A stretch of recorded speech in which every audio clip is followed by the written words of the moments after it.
it's time to start the meeting. I agree. Because, I do not have a visual of my timekeeper, Eric. okay, Oh, well, he's we'll, here. Yeah, hold on. He's here, so Eric, you'll just need to keep me on task. I'll, you have it now? yep. All right, I'll look for you after. Pat, So, Pat. I'm going to Kearney, you start can the let meeting at into. 7:02. I agree. Yep. Carol. Everybody over to can you. hear me. I'm Matt Probert, Ward 7. Pleased to present this evening. I'll just start with ground rules real quick. We always agree to listen to others speaking, be courteous and respectful of the agenda and the process. We want you to share your opinion politely and obviously treat people respectfully. We'll start out with introductions, and I will just confess I'm technologically challenged this evening, which is not special. I'm generally technologically challenged, but I'm doing this from an iPhone, and I can only see 4 smiling faces at a time, and one of them is my own. So it's going to be a little tricky for me tonight to see people raise their hands. You want me to do that Eyes part, and Matt? ears that are going to help me. Yeah, I said So- we'll help him with that. Yep. So you're gonna help me. So we're gonna just start by going around and allow everybody to introduce themselves with their name and their ward that they live in. Okay, I'll start. Linda Deladuca, Ward 7, and on the steering committee. And quick message, Jeff, I'm going to let everybody in and just watch them. Okay. Okay. Jeff Comstock, Ward 7, Steering Committee. Jeff Clark, Ward 4, Steering Committee as Eric well. Corbman, Ward 4, Steering Committee. We'll go to John Eisman at the top and Debbie. How you doing? John Eisenman and Debbie Beretta, Ward 4. Thanks. Matt Hurlbert. I introduced myself at the beginning, Matt Okay. Hurlbert, Ward 7 Ian- Steering Committee, and your moderator. Ian And I will Bleakney. note that I am logged in on a different computer as my partner, James Luke. He's not present. My name is Bridget Bozek, Ward 4. Go to Ian? Ian Bleakney. Hey, everybody. Ian Blakeney, Ward 4. Thanks, Ian. Martha Mulpus. Krista Mulpus, Ward 7. Alex Farrell. Alex Farrell, Ward 4, Steering Committee. Sarah Carpenter. Sarah Carpenter, Ward 4, City Councilor. Martine Gulick. Martine LaRock Gulick, Ward 4 School Commissioner. Peter Ireland. Peter, you need to unmute yourself. We'll go to Bob Hooper. We'll go back to Peter when we see you've unmuted. You have to I saw unmute him say yourself. Ward 4. Oh, okay. There, Peter's unmuted now. Bob Hooper, Ward 4. Peter? You muted yourself again, Peter.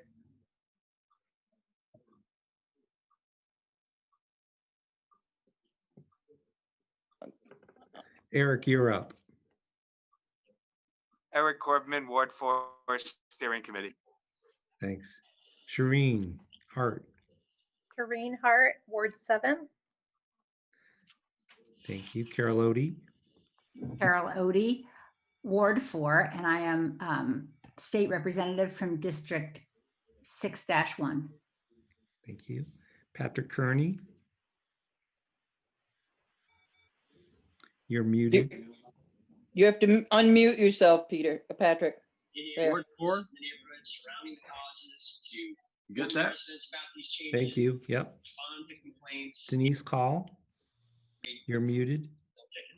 Hey, this is Mike Brennan, Denise Call, Joan Call of Ward 4. The pandemic response been Can you put your picture on? education and engagement over actual ticketing Brit- and Bridget, you already introduced yourself. Martha Lang. prepared to write tickets if that is necessary.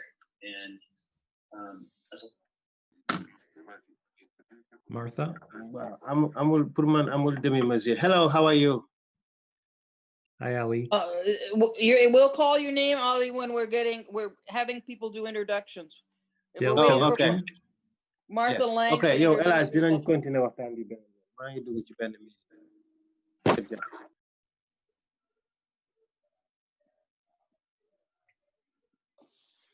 Dale? All right, Ali. This is Ali Jang, Ward 7 City Councilor. All right, Franklin Polino.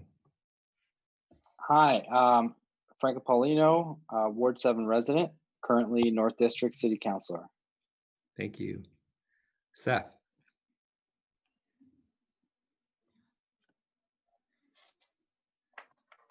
Seth, Okay. we're going to ask you to introduce yourself and your last name and your ward, please.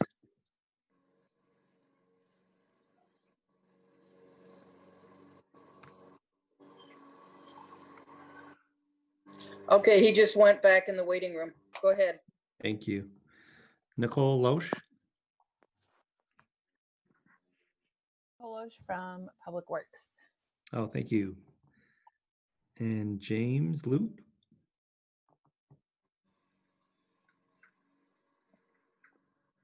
As I previously Town Meeting disclosed, TV. I am on James' computer. James is okay. not present. I've got Carol dual Roach. screens going here.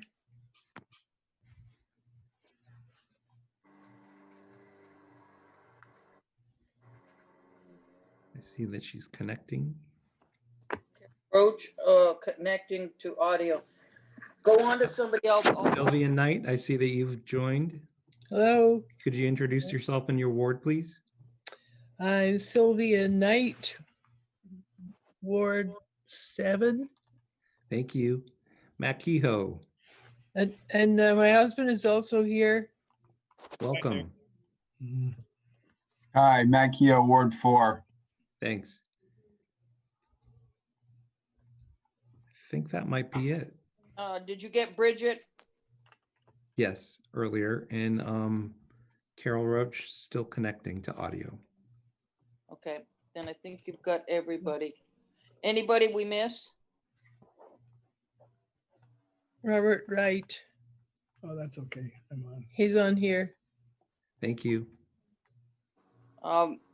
It would be nice if people would put their video cameras on so you can see each other.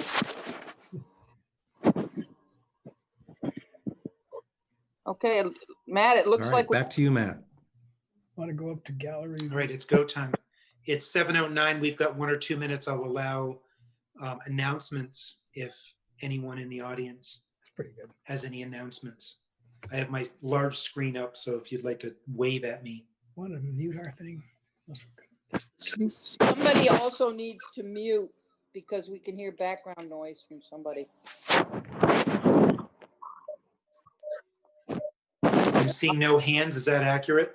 Yeah, I don't see any. I will close my window because my neighbor has decided to mow the lawn.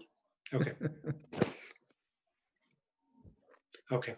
Seeing no hands, I'm going to move on. It's 7:10. We're going to start with elected officials. Who would like to start? Can we start with school? Yes, can you all hear me? I can hear you, Martine. Go ahead. You have the floor. Great. Hello, everybody. It's good to see everyone. And it was a beautiful day today. So yeah, school is going to be starting real soon. The first day of school is September 8th. And as most folks know, we are going to be entering into a hybrid model this year.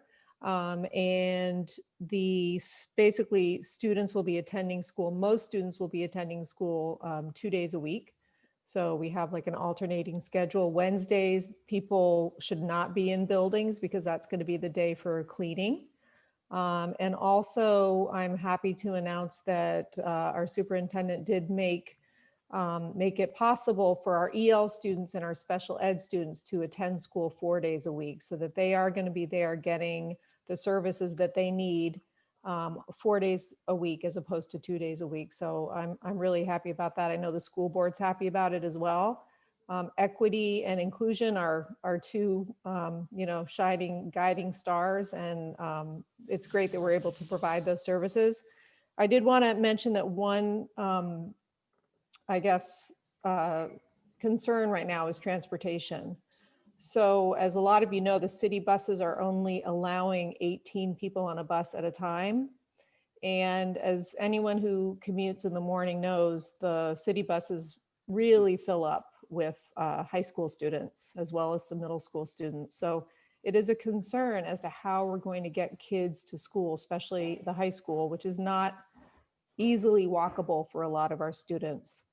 So I think right now we're trying to, communicate with the CCTA and see about upping that number from 18 to 24. And we're also working with some folks in terms of some rideshare apps, making sure that, if there are volunteers in the community who are willing to help with driving, that they can.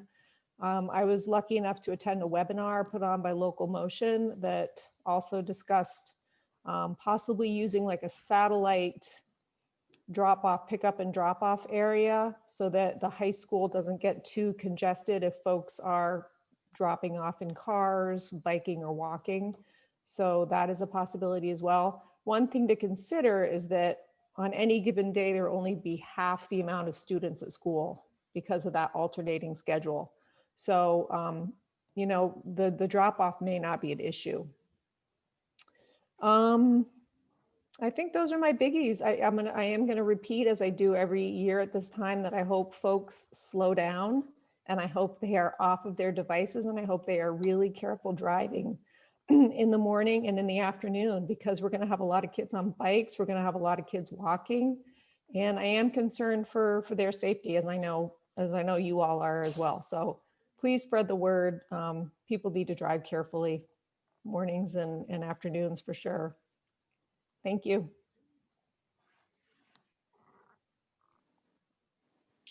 Do we have anyone else, Martine, to speak on behalf of the schools? Just me tonight. Okay, and maybe I can open up to the public to see if there's any questions for Martine while she has the floor still. Ian? Hi, Martine. I'm a teacher at Edmonds Middle School, and I'm a parent of 2 kids going to Burlington High School. So I have just a couple of questions. One is, what do you know about the situation of ventilation in all of our schools? I know that this is an airborne disease, COVID, and I'm really concerned about the safety of our students. And secondly, the high school, I know at the middle school, for example, kids are going to be in pods of like 10 or 12 kids. So that's small groups, contact tracing is easy.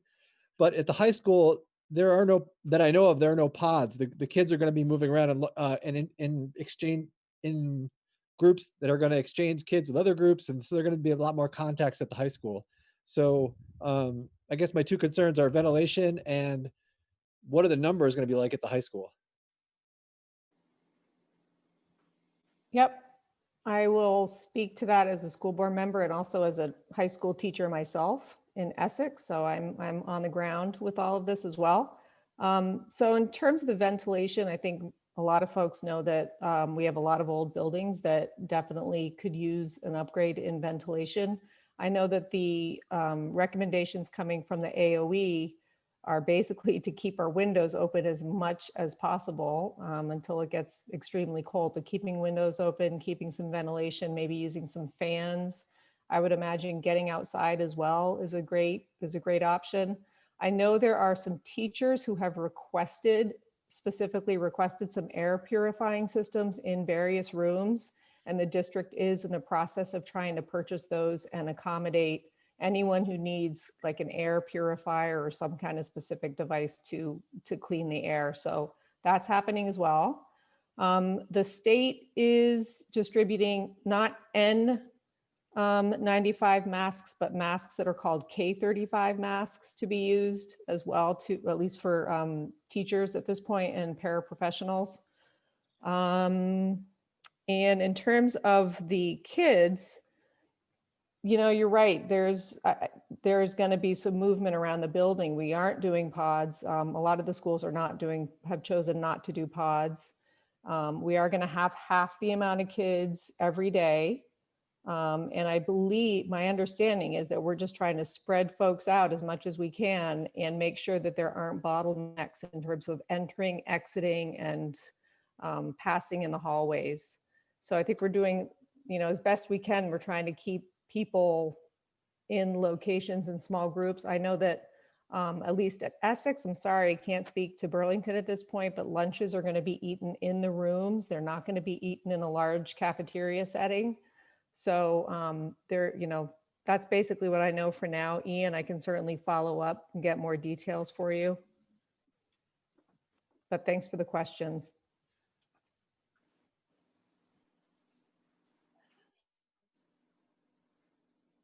Do we have any other questions?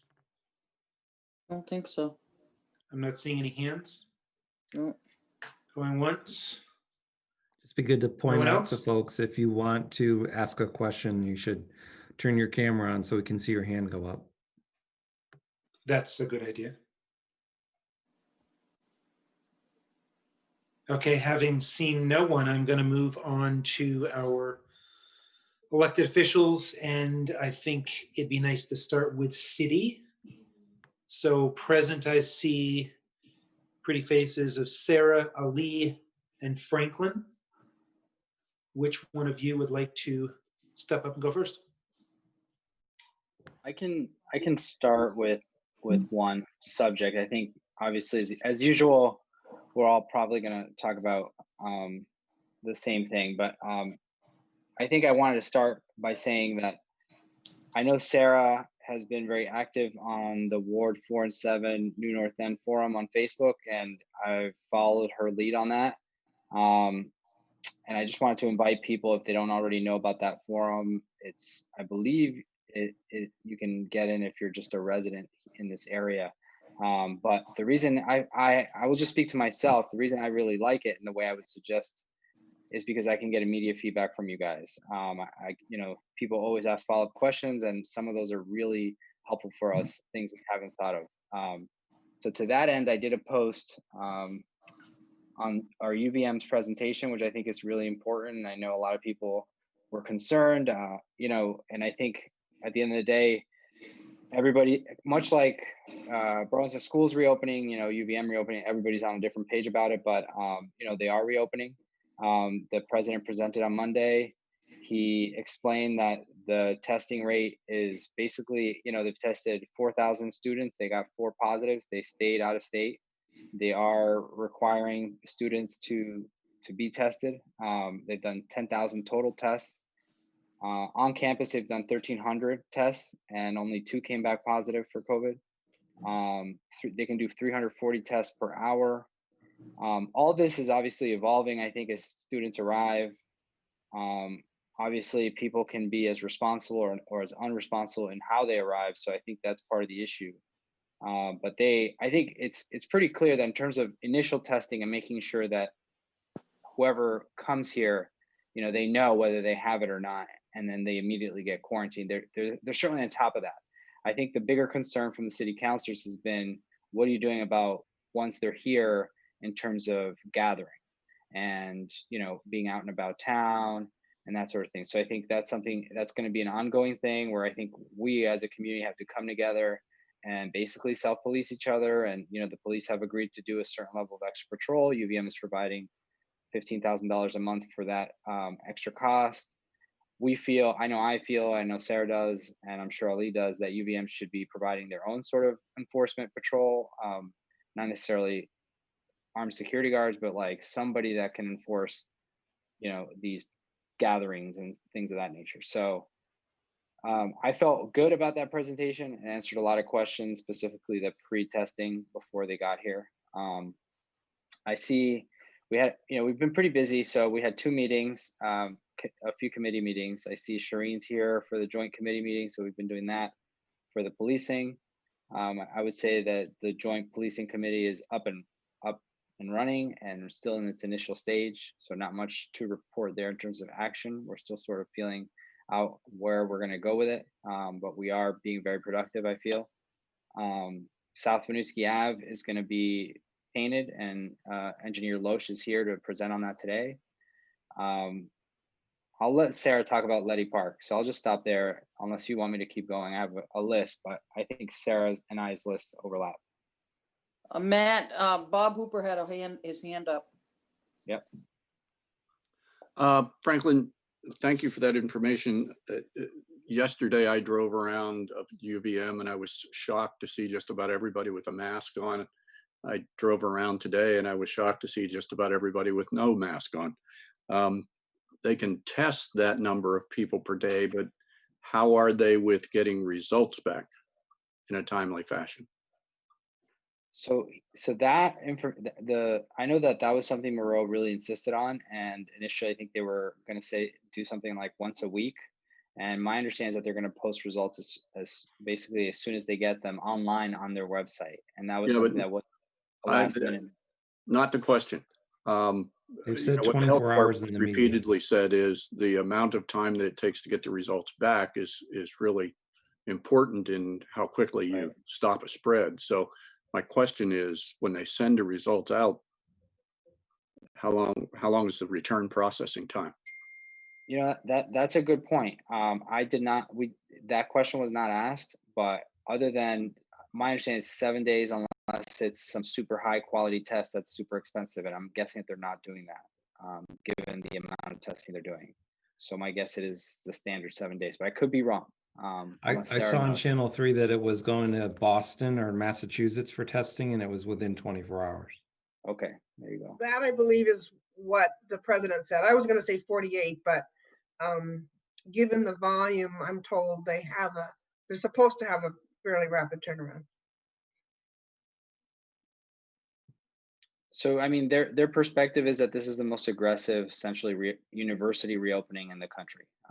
And I think what we're trying to protect, basically, the uniqueness of our situation right now. I mean, we're by far the best in the country, and it's pretty remarkable.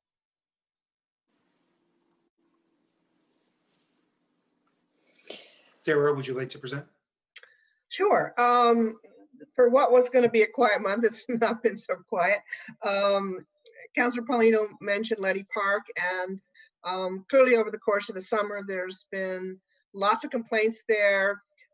We all have been working a lot on that and had a lot of communication with Park Director Cindy White, as well as the mayor, and with the park commissioners. We're lucky to have two park commissioners out here, Alex as well as Mark Barlow. The latest news we have is they are going to be looking at the closing time. Interestingly enough, which I did not realize, that actually the city council has to set that. So it's going to be discussed, I believe, at the September 1st meeting, but it has to come to us. They are exploring a gate to close the park at the closing time, which would likely be 9:30, which is when the other parks close. They've already announced they're going to ramp up a more aggressive ticketing program, and Chief Murad, if he gets on, can maybe speak a little bit more to that. We have spoken to them about more patrolling, and they're aware of that, and more signage. So we feel like we're making good progress, and as I said, I actually spoke to the mayor this afternoon, and he wants to stay on top of it and wants to continue to hear from us. So I feel like we're as I said, making some good progress. I think the Parks Commission is going to talk about some of this at the September 1st meeting as well. So that feels positive. Somewhat less positive is our wonderful hole in the ground. I think you all saw the press that on Monday night, the council met with the mayor and our consultants, and now newly retained attorneys from down Martin and Racklin, so that we can aggressively pursue whatever legal means the city has. We certainly intend to continue to negotiate with the current owners, which is a complex partnership. And it's important to keep that. It's not one party or another. It's the previous developer, Devonwood, which is Don Sinix, and Brookfield, which is the financial partner that came in earlier and now is withdrawing. They have an entity onto themselves, and we're going to deal directly with that entity and really press forward for what the city's feels it's due through the development agreement. Our leverage is an agreement with that partnership. We believe we're due certain things. it's really, really important to keep pointing out that we don't own the property. And so as much as people are frustrated, we don't own the property. What we own is a right of way through the middle of the property. That's the old street rights of way, and we're asking to get access to that back. So again, stay tuned, but we're really trying to press forward, and really, as the mayor has said, we've all said, we would welcome a well-capitalized, feasible project. We're just feeling we're not there at this point in time, and we need to push for what the city is due them under the development agreement. We have some updates on water, and so I won't get too far into that, but I will say that the water department has been very responsive. It's not been a great summer, and I'll leave it to them to explain more detail, but I think they're going to talk about their outreach. It's really important for the citizens to understand that this is not a singular issue.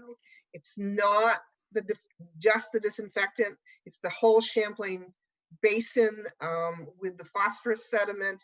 So we've got multiple problems, both local, but we've got really regional state problems we've got to press on, and you can ask your state reps about some of that because it's not singularly Burlington.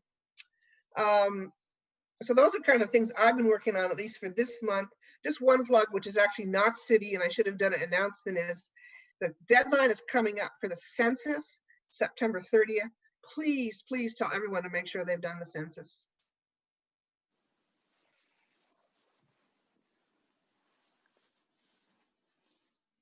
Thank you, Sarah. Do we have questions? I saw Bob Hooper's hand go up. Not really a question, but kind of a congratulations on getting the parking spaces back. I feared that Single Pebble might have gone out of business. And, you know. Well, what we own are the rights, those sort of street rights of way. And so we did push hard, and you know, it would be fabulous if we had control of the whole site, but we at least got a few parking spots. I see Franklin with a hand up. I tried to raise my hand, but I think I clapped instead. I'm sorry. You got my attention. I just wanted to add something that's a background, 2 sentences to Sarah's point about Letty. You know, a lot of us, well, that was one of the first issues I worked on as a counselor. So the idea that we're getting quotes for a gate for Letty is huge, because I don't know if everybody knows, but it's the only park beach, I would say, that doesn't have one. So Oakledge has one, North Beach has one.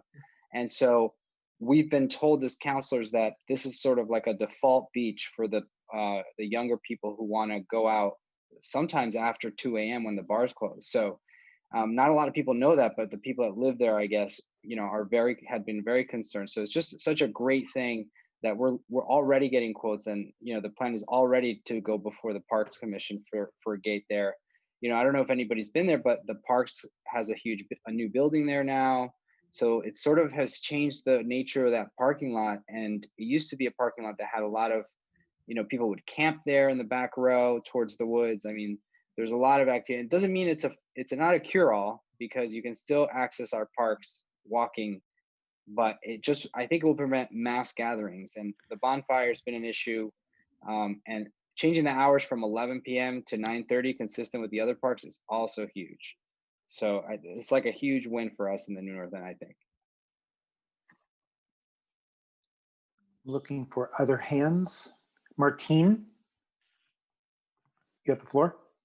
Thank you. Quick question, another Letty question. I rode my bike by the park today and noticed that the tennis courts are all chewed up. Are they getting resurfaced? Yeah, that was on there. Alec can probably answer that better, but I believe that was on their long-term work plan. And so, yes, they're coming back, and that was capital money that they had set aside to do that improvement. Anyone else?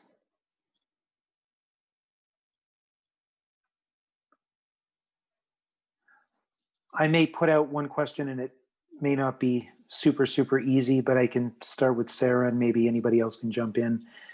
Just a private small developer, if I started an addition and got the foundation in and then went defunct, it would be my neighbors that hated me, but nobody else would really step in. So on such a large scale with such a private development, can you just give a little bit of an explanation how the city has a role in so many demands?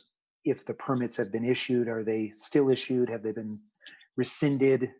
And in the application process, what is, it seems like a pretty dynamic relationship that the city has, almost with an ownership stake, but not really. So how does that just sort of work? As a member of the public, I just don't understand it. Well, it's important to remember this has sort of happened really fast. I mean, the partnership as of January, when Brookfield came in, was ready to go. They had a new plan B. Plan B we all liked. It was smaller, had more housing, less retail, seemed very, very feasible. That was February. It felt like a go, and then COVID came and slowed everything down, including the permit process. So that's where we were till June. So it was in June when Brookfield said, we've decided this is not in our financial interest, we're out of here. So that really took everybody by surprise. I can't really speak to all the permits, but the actual permits for the building are still in process because we had a new plan. So to my knowledge, the permit they really have in hand was to demolish the old mall, which was empty. And that's obviously been executed. I don't believe they have permits to build anything yet. So it's sort of, I don't know, midway, but in the middle of something that was submitted in, I believe, January, February timeframe that we all had hoped would have been approved now in June, July. Instead of taking it forward, it just stopped. And then Brookfield said, we want to exit the partnership. So that's kind of where we're at. Mired in this, and I believe it's online, and you can go look at it, Matt. There is a development agreement between the city and BT Mall. I can't remember what their official name is. That says what the city is due, and what we are due is improvements on the infrastructure.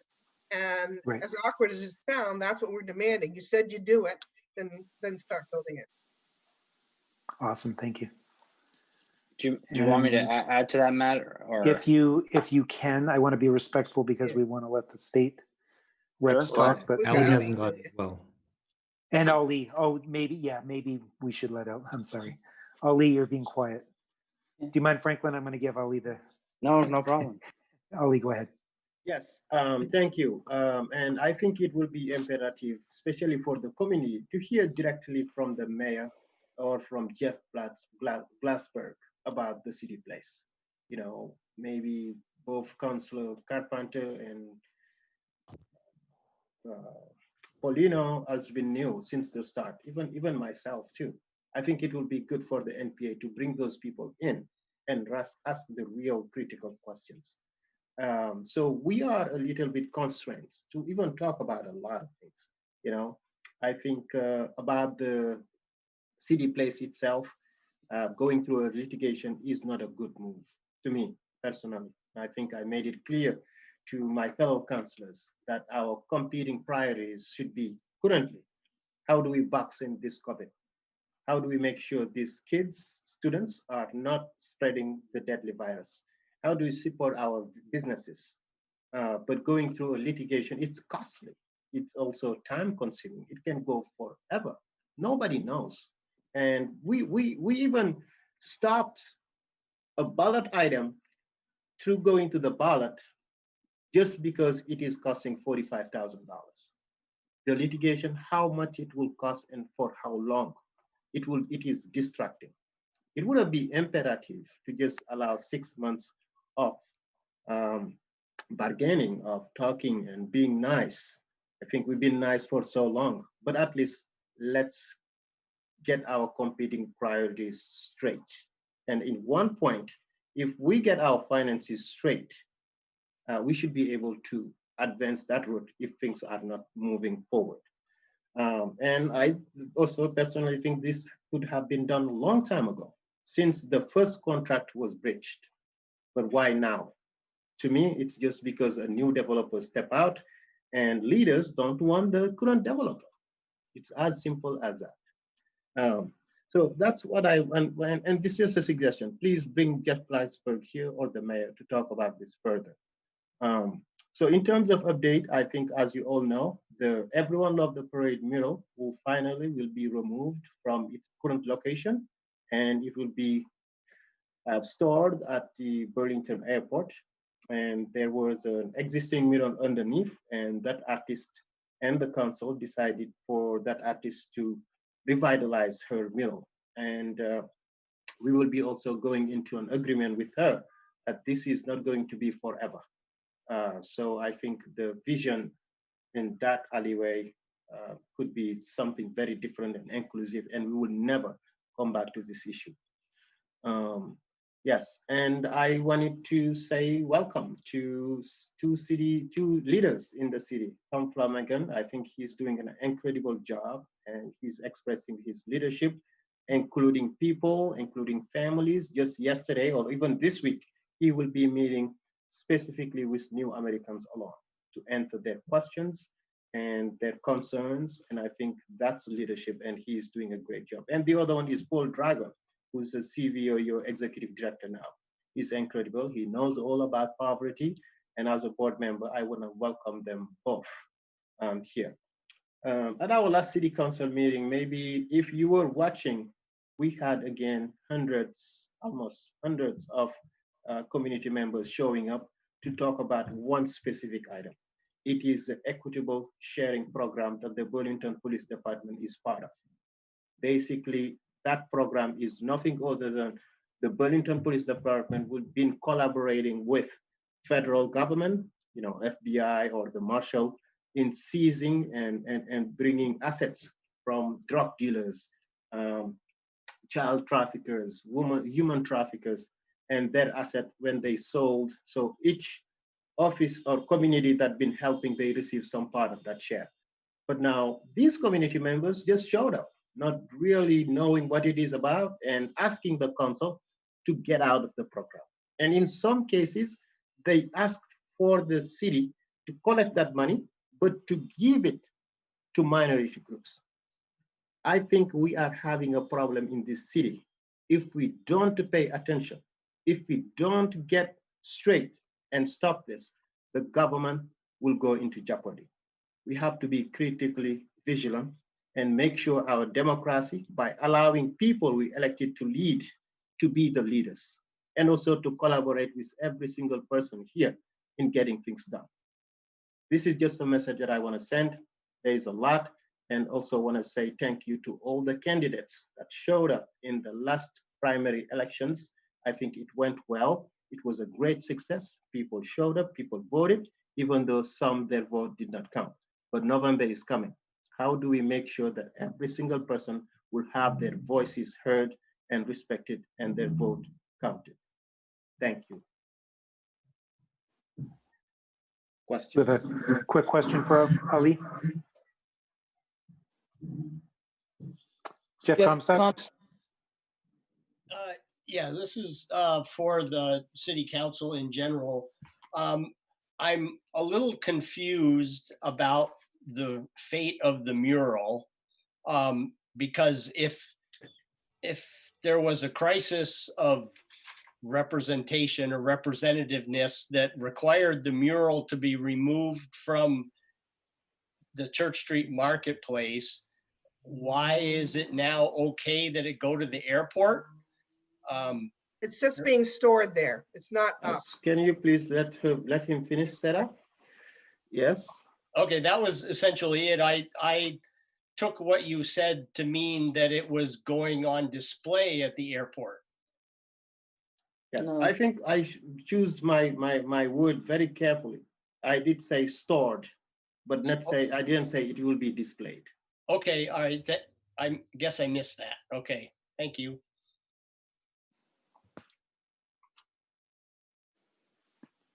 I see no other hands. Martine, quick question. More of a comment. I just want to say thank you, Ali, for acknowledging the work that the superintendent's doing. It's been really hard coming in during the COVID crisis, but he is working really hard to build relationships around the city. And so thank you for saying something. Thank you. And also, so one thing, if you allow me to say, and I want to thank you also, Martin, for a comment that you did about a post that I did. And it was about the protest that community members are currently doing at the Burlington Police Department. It is in relation to what I was saying earlier. We have to learn to work together. No one can do it alone. It is critical that we come together. These police officers are men and women who choose this profession, and we have to support them in making sure they do their job right. Those who don't do it, we cannot even let them go for some protections that have been unchecked for so long. And I think it is imperative to leave them alone, do their job, they save people. And I just don't like people who don't do their job right. Some of them are great, and those great people, the signs we're putting in front of the police department are really, really concerning. We have to step up our games in making sure we work together, but not pointing the fingers at these people.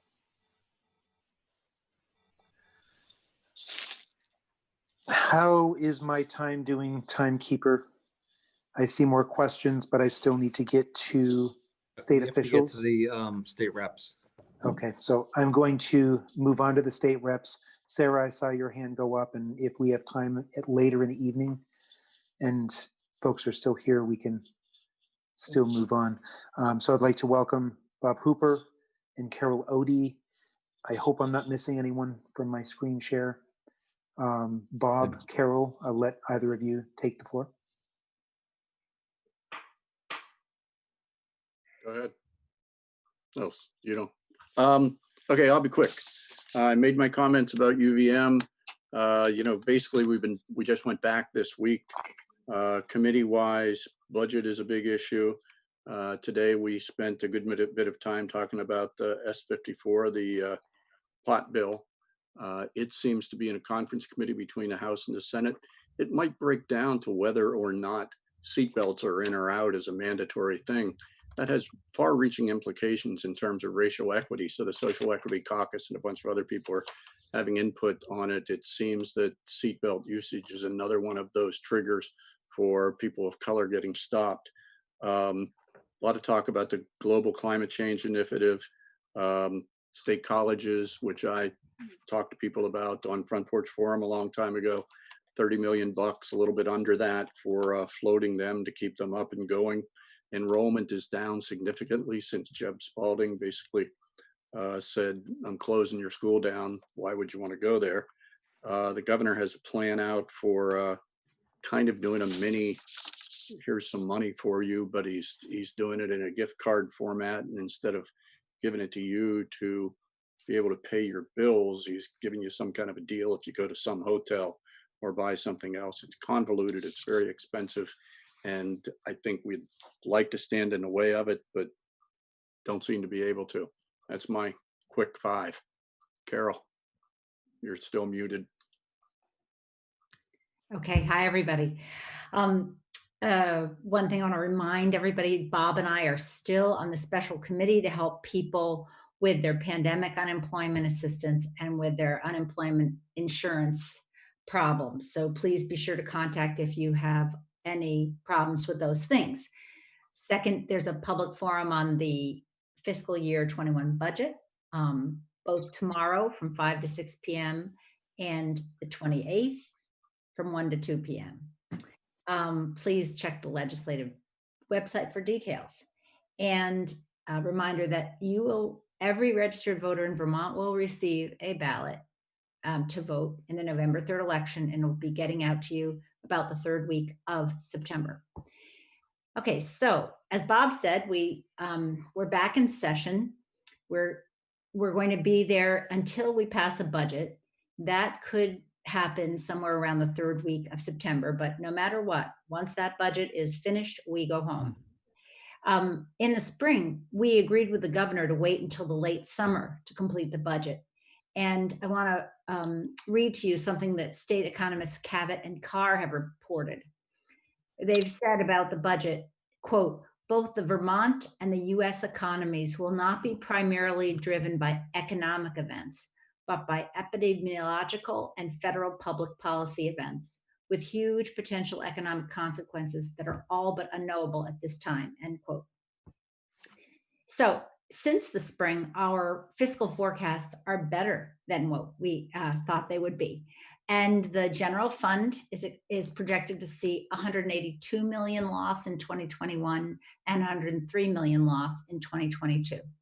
The transportation fund, 29 million loss for 2021 and 15 million loss in fiscal year 2022. And ed fund, 62 million loss in 2021 and 38 in fiscal year 2022. That's what's projected right now. So a stimulus package from the federal government to help offset state and local revenue losses would be very helpful right now. But currently, federal money is not allowed to be used to backfill state budgets as it was during the Great Recession of 2008. All right, so the Vermont legislature's 25 House and Senate committees were hard at work before COVID-19 changed our trajectory and we had to go home to work remotely. Since then, we've worked on COVID-19 and the budget primarily, but we've taken up even more urgently efforts to end systemic racism. And we've continued work to strengthen Vermont's economy and its schools, to address global warming, to protect Lake Champlain and our environment, to help with childcare, and to improve healthcare and mental health care, to reform our criminal justice system, and much more. While completing our budget work this September, we will do what we can to complete our long list of work to improve Vermonters' lives. Some of this work we've been doing for almost 2 years, so we'd like to see how much we can finish. One of the biggest challenges we face is that we are going to have fewer resources, and at the same time, we have more Vermonters than ever across the spectrum who are seeking help from our state government. So we'll keep working hard and thinking creatively so that all Vermonters get the help they need and the opportunity to get the basic needs met. And through it all, I have a couple of examples of some good news. Everyone Eats is a program that's an example of thinking outside the box to create a win-win-win solution. And we're using federal COVID-19 relief funds so that farmers' crops are purchased, restaurateurs are cooking, and those in needing a nutritious meal get the cooked meal they need. And another program that uses federal funds to create more permanent solutions than motels for those without homes so that Vermonters have long-term shelter into the future. We have quite a few really innovative things like that going on because we are, as I'm not sure I mentioned so far in this call, but we are not allowed to use COVID relief money for things that were already budgeted for. And we have to use it on COVID-related things, and we have to use it by December 30th. It's $1.2 billion.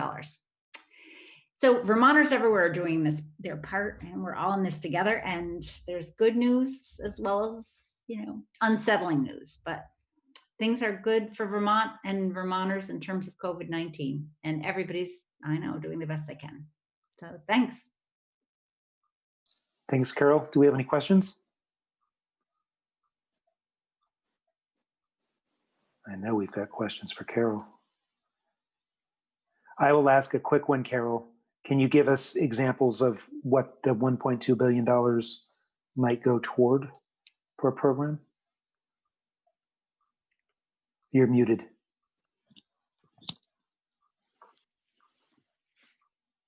I don't have that list in front of me, but we're using it for just ballpark businesses, ballpark for each different thing. We're using it just in general. Okay, generally to help small businesses, to help our restaurants, to help in the tourist industry, to help our parks, because more Vermonters are actually going to visit them, to help food insecurity, to help with homeless, permanent solutions for homelessness, to help with, Bob, can you think of some things I'm leaving out? Oh, that's great. Basically, it's kind of like everything that Rooms and Meals would have taken care of when the budget bottom fell out of the budget. It's being used to supplement to keep businesses alive so that you can That's good. go there. That's awesome. Martina, I see a finger. It was a hand. She's and then it pointing turned a into- hand, but now she's pointing a finger. That's So Carol, and Bob, I know that we're waiting on some federal money for schools. Can any of that 2 or 3 billion be used toward education? Do you know? I'm sorry. I don't think for the type of education that you're probably thinking of. It's more this first batch that came down really was focused on business support, and state and local government was almost said, keep your fingers out of this. So that's the tough thing about the first batch that came in for us. Yeah, exactly what Bob said. They won't let us use COVID relief money to help with revenue shortfalls. So that's a big problem. And that's what we are hoping that a relief bill, a future relief bill will come in with, that Congress and the president will get together and okay some of that.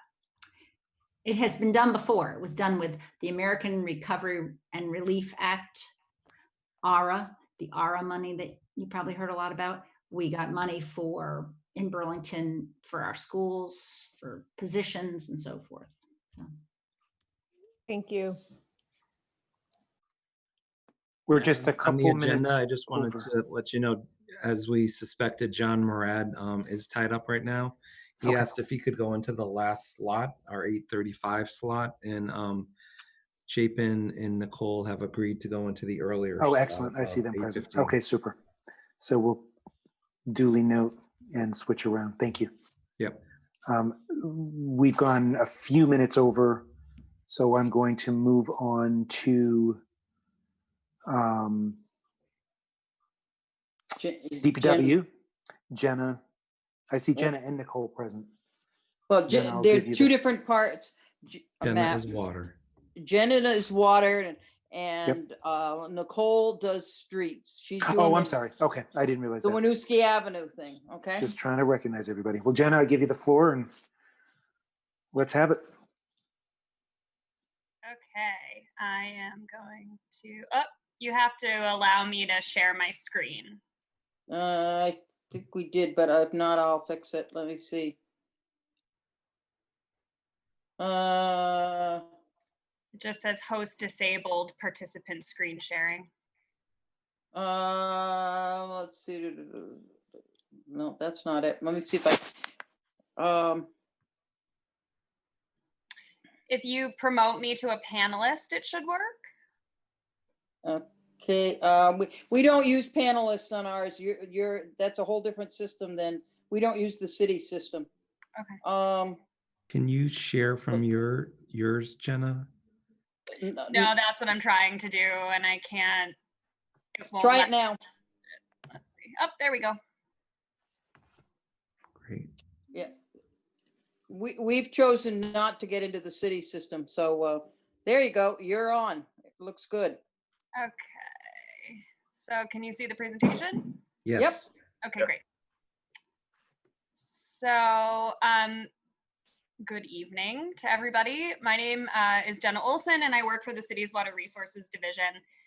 So I'm here tonight to give an update on our integrated planning efforts and to give a more specific plug for some of the outreach efforts that we're going to be conducting on this project through mid-September that we really need community members to engage with as much as we can.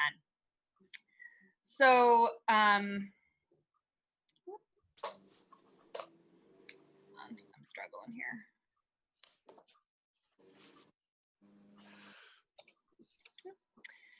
So Burlington's Water Resources Division is actually made up of 3 distinct sections. We are drinking water, wastewater, and stormwater.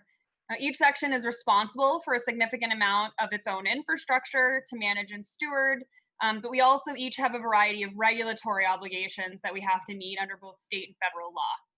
So because of how much infrastructure we manage, it can be a little challenging to keep track of all of the different investments the city has made to date, and how all of the work that we're doing and have done thus far subsequently ties into this integrated plan. It can also be really challenging, as I spoke with Sarah Carpenter about earlier this week, for us to communicate about the ongoing projects that we're working on to improve water quality in the lake. So Burlington is actually one of 14 communities in Vermont that still has a combined sewer system. This is a really typical layout for sewers during the period in history when our city was constructed. And we have made significant progress with disconnecting many of those sewers to date. Right now, only about 35% of Burlington sewers are still connected. Now, further, we've also reduced the number of overflow or relief points in the city from 12 down to only 5 today. Of the 5 that we still have, we have made significant progress in addressing discharges at all but one, which is located at the southern end of the Pine Street Barge Canal. As a side note, we have a project that's currently in the final design stages that is aimed to mitigate discharges at that specific location.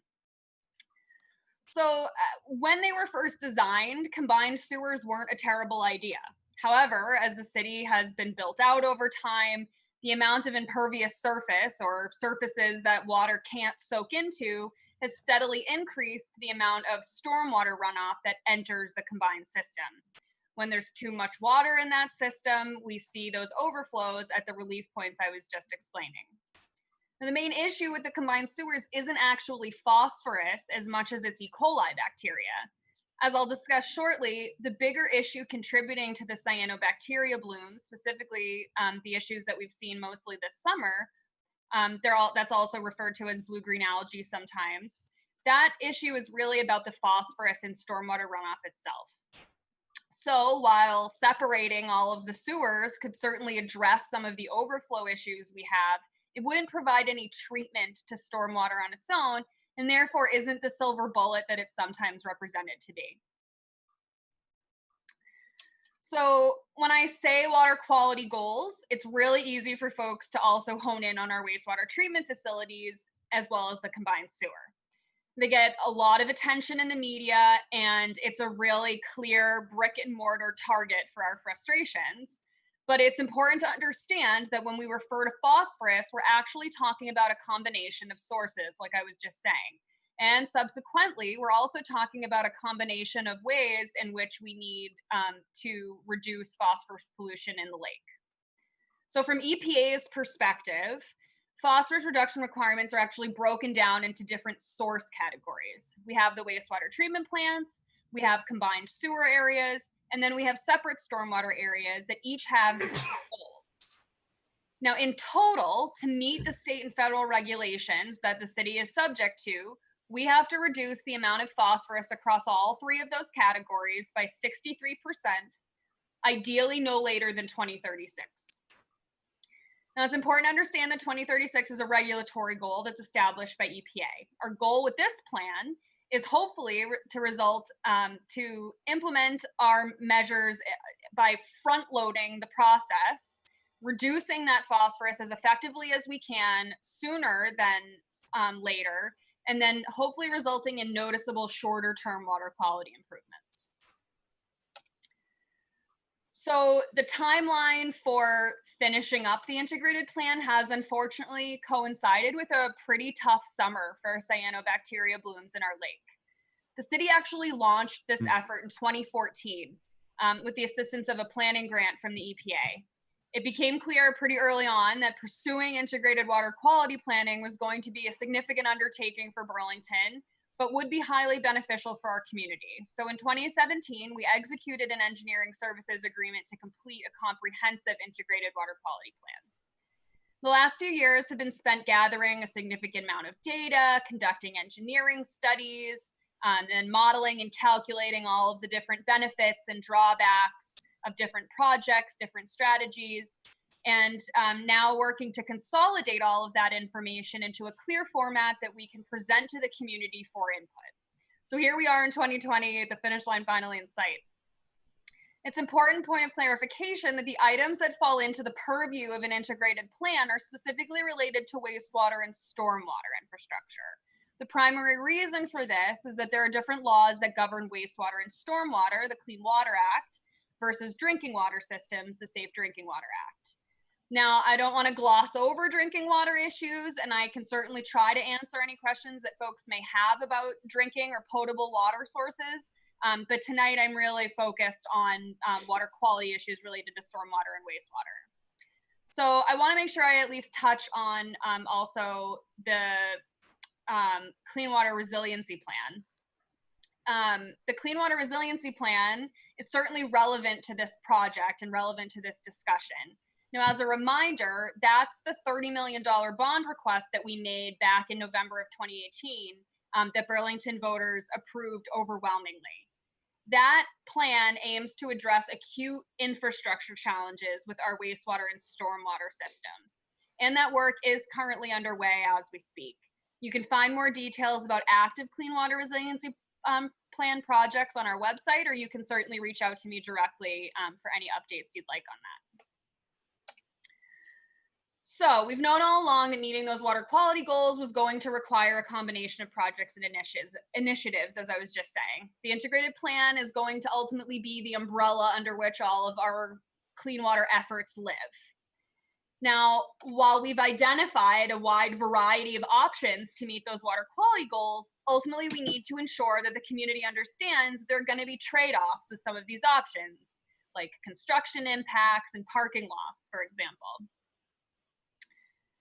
So when we're building a project portfolio, it's really going to draw from multiple areas of our water quality infrastructure. So the final portfolio is ultimately going to include options from each of the categories that's shown here.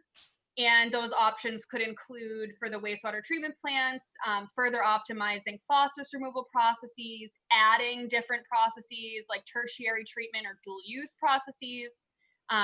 It could include some degree of sewer separation or distributed storage in combined sewer areas. Stormwater management efforts could include installing more distributed green stormwater infrastructure systems like rain gardens and things of that nature. Some of the non-structural components could be expanding street sweeping practices, expanding leaf management programs and options. And then we have private property initiatives, which could include expanding rebates, offering grants for installation of green stormwater infrastructure, and updating or enhancing existing ordinances that we have. Now, the other component of that is, of course, feasibility. There are trade-offs, like I was mentioning a moment ago, and that's where the community input comes in. The layout of the city's collection system is key to how we assess and evaluate the effectiveness and criticality of specific projects. Now, there are key locations where some measure is going to be necessary, whether it's green infrastructure or more traditional tank pipe storage. And that may be just because that specific area is a really isolated segment of the city that contributes to combined sewer issues in one specific area. But timing is also a really important consideration. Now, some of the measures that we're talking about and that we're going to present to the community could go to construction in a matter of a year or two, but others are going to take a lot longer because they require, long-term resource identification. One example is increasing street sweeping practices. We would first and foremost have to procure new street sweepers, which are quite expensive. But then we would also need to hire additional staff to operate them, which is also a significant process and has a lot of long-term costs associated. So as I was saying, coming up in mid-September, we are going to be seeking community feedback on these various options. And that's going to consider the effectiveness, the cost, the regulatory certainty, overall community benefit of different strategies. And our staff and consultant teams are putting together more specific information about all of those different options, which are going to be presented to residents either in an online survey format or in person at different times and locations across the city over the course of 2 weeks in September. So September 14th through the 25th. Now, the input that we gather during this period will ultimately be reflected in our overall scoring criteria. This is going to be then used to compile a final project portfolio, which we will present to regulators towards the end of the year, and then start implementing as soon as we have a final approval from Vermont DEC. So the next steps here, and I am going quickly just because I do want to make sure that I leave time for questions. You should start receiving a mail. You'll get a mailer in your residential mail sometime during the week of September 7th. That's going to have links to the survey, and it's also going to have all of the location and timing information for the in-person opportunities that we're offering for residents. The mailer is also going to include just a general link to our project webpage where you can find information about how to participate and just more information about the project in general. I do want to just make it clear that all of the in-person opportunities will be held outside, rain or shine, and participants will be asked to make sure that they are wearing masks, and we will be ensuring that we maintain appropriate distancing measures during those events. So I do want to open it up for questions. I realize, again, I just threw a lot of information at you guys, and you know, like I said, it's been a tough summer for water quality in Lake Champlain. It really has, and you know, we're moving the needle on this stuff with the integrated plan, and you know, this next phase of outreach is going to be really vital to how we move forward.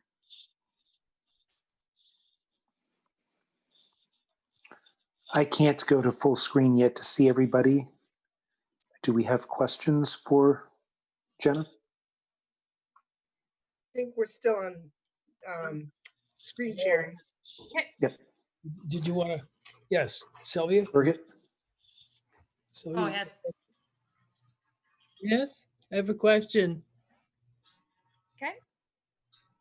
Go. If I have information about a possible source of phosphorus that we could get rid of, can I share it with you, or at what point should I share that information? Yeah, share it with me. Are you talking about an illicit discharge potentially? No, it would be a non-point discharge.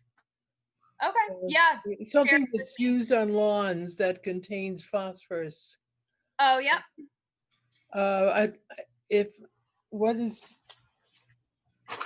What is your email, Jen? It's J Olson, so JOLSON. Yes. At burlingtonvt.gov. Okay, thank you. Yep. Good. Thank you very much. I'll go to Birgit. Thank you. Jenna, thank you very much. It's Bridget Bozek. Bridget, I'm sorry. Pardon me? I mispronounced your name. Thank you for even asking. It's a bit difficult, I know.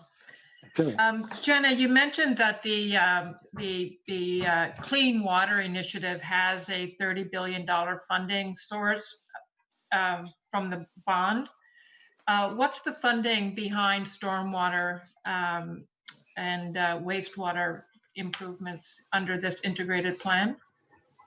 So the integrated planning efforts it'll be a combination of things. So there is a chance that we may have to go to the community for another bond request. I can't guarantee that that's not going to be the case.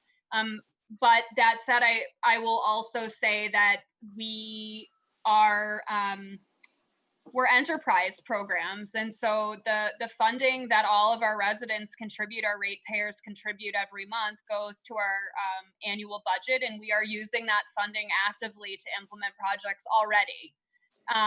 We also utilize grant funding, and so I will say that one of the significant efforts that we put in place that's currently in the final stages of design are a series of green infrastructure projects, both in the south end and the old north end, because they're targeted at combined sewers.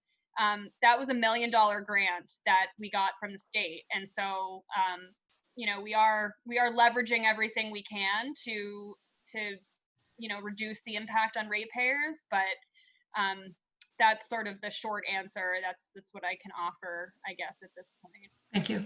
Yeah. Ali, I saw your hand. Thank you. Thank you for being here, Jenna, and Chapin for being here. So my question is specific to the current issue about the taste and also the color of the water here. And I know the technology exists for the water division to collect data about every household, how much they use without even coming to that household, right? Yes. Does the technology exist to assess the amount of the quality of the water going to the household? Does it exist in the United States at all? Do you know?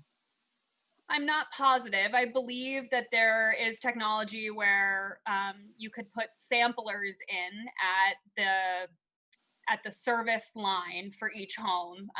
I will say that could be extraordinarily expensive, but I do believe that technology exists in some fashion. Okay. And this is a request maybe for Chapin, maybe to follow up with us about what is it, how much it costs, because it seems this issue is growing and many people don't even know who to contact and what to do about it. And could you please look into it, the cost, and for every household or every people or businesses that have contract with you, how much it will cost to just look into it? Great, Councilor Chang, happy to do research on that. I will say that we are regulated at the tap, and weekly we are taking samples across the city, including several in the New North End, and our water surpasses the benchmarks. And that said, we understand we have been flushing in the New North End, and the flushing activity, basically opening up the hydrants, allows us to remove some of the mineral deposits that have collected inside our pipes that constricts the inner diameter of the water mains, and that can loosen up the particulates and deliver discolored water. And I understand we've gotten a number of those reports this week in particular as we've been up in the New North End. So I do want to let folks know that we are discussing internally better ways to get the word out of when and where we are flushing so that people are aware of that activity, and looking at, do we do it at night to reduce impact, several other options. So to your point, Councilor Jang, water quality is a critical issue. People need to have trust in their water source. We work hard to do that. Doesn't mean that there aren't continued improvements that we can bring to the community. Yeah, thank you for looking into it and look forward to hearing from it. Yeah. Thank you. Sarah Carpenter. Just as kind of extension, I've talked to Megan and Jenna and want to put out there to our state reps that a big part of the conversation is the entire Champlain water basin. And we have a regional and state problem, and this is not new. It got lots of attention a year or two ago, and so not tonight, but maybe at a future meeting, we could invite a few folks from the state to come and talk about kind of what are they doing. And this is a horrible time to deal with our problem, but we can't let it go by. And we just need to understand that in the context that Burlington can't clean up the entire Lake Champlain. Stuff flows downhill to our harbor. And so I just think an update in the future on what is the state doing for its plan would be helpful. Yeah, that's a really good point, Councilor Carpenter. Thank you for mentioning that. I guess the other thing I will throw out there is that folks really should take a look at the 2015 State of the Lake report that the Lake Champlain Basin program issued a few years ago now. That specific water quality report actually outlined the different sources of phosphorus throughout the Lake Champlain Basin. It broke it down by Vermont, New York, and Quebec. And then it also further broke it down for each contributor to the sector that's contributing. And when you look at that, wastewater treatment plants while they do contribute to phosphorus pollution, are an incredibly small percentage of that pie. The larger percentages are developed lands, but beyond that, it's agriculture, it's silviculture, it's in-stream erosion, things that folks don't even necessarily think about as contributing phosphorus are a significant water quality issue in our state. So that would be beneficial, I think, to have, state reps or somebody from the state be able to do sort of an NPA tour and talk to the community about those different issues and how that contributes and how we fit into that puzzle. Because we are downstream. It's just the lake after us. So. Any more questions? Mr. Eisenman? I see no hands. Mr. John Eisenman Eisman. has one. Oh, John, please go. But the time, Eric should be watching your time, and your time's up, Matt, for this group. This is Linda.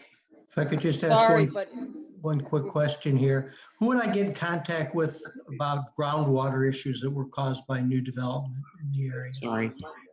You can reach out to me and I can try to direct you. Okay, thank you, Jenna. You're welcome. Thank you guys so much for your time tonight. And if you do have questions, please do reach out to me directly. I'm more than happy to answer any questions you have. Jenna, we had questions on, I mentioned to you about water main breaks out at Apple Tree Point as well. Yep. And I'll be talking to Bridget on Friday about some of that stuff as well. So. Okay. Great. Thank you for your time, Jenna. Thanks, everyone. We will move to Public Works and Spencer Chapin. All right. Somebody thank needs you. to, before Spencer starts, somebody needs to mute. We can hear a lot of background noise.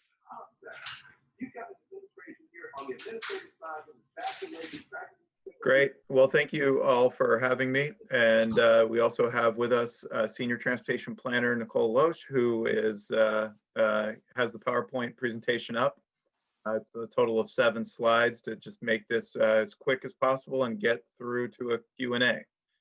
Thanks to Linda for requesting that we come tonight and provide an update on the Winooski Ave corridor. After a 2-year transportation study for this corridor with a public steering committee, we put together an exciting document that outlined many things, including the vision for the corridor. And you'll see here the several bullets outlining the various goals in the corridor, from being a safe and inviting corridor to better accommodating walking and biking, to helping businesses along the corridor flourish, balancing the mobility needs and parking needs, and really helping the street kind of evolve over time. Next. Why did we take a look at this corridor? We've been taking a look at key arterial corridors throughout the city over time. People are familiar with the Colchester Avenue corridor study, the North Ave corridor study, and we have long identified this key corridor because it has many disparate, disconnected parts. It goes from one way to two way to one way, and it has diverse land uses along its corridor. It also has a significant amount of the bicycle and pedestrian crashes citywide. 16 and 17% of the total crashes for bicycle and pedestrian interactions with vehicles in the city. And there are also 6 high crash locations for vehicles along this corridor.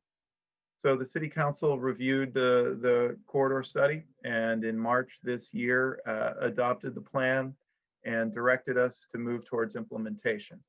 And they directed us to move towards implementing the downtown section first. And that's what we're really here to update you on tonight. So I will say that safety was a key consideration of the council's effort to move towards implementation of this project. And you saw that many of the crashes existed in the downtown core and those intersections. And so Nicole is going to walk us through the recommended changes that will be implemented this fall. Thank you, Chapin. So yeah, I'll really get into the meat of the project here. These are the items that City Council asked us to try to implement in 2020. And so it includes new pavement markings from Pearl Street to Main Street, continuous bike lanes in both directions south of Main Street, considerations for physical protections. So, any options to make it safer for people walking and biking along the section of the corridor, including any opportunities to improve the high priority transit stops and pedestrian crossings themselves. So jumping into the concepts that we have, what you'll see here are what we call the kind of cross sections, what you might expect to see along the corridor. And we'll start at the northern section. So from Pearl to College Street, the street width is basically the same. And so it will look pretty similar in terms of what we can fit in from curb to curb. And that's really the constraints that we're under in terms of what we can build this calendar year. It is just signs and markings, no construction itself. So within the existing curb to curb, what we're doing is taking away the existing pavement markings.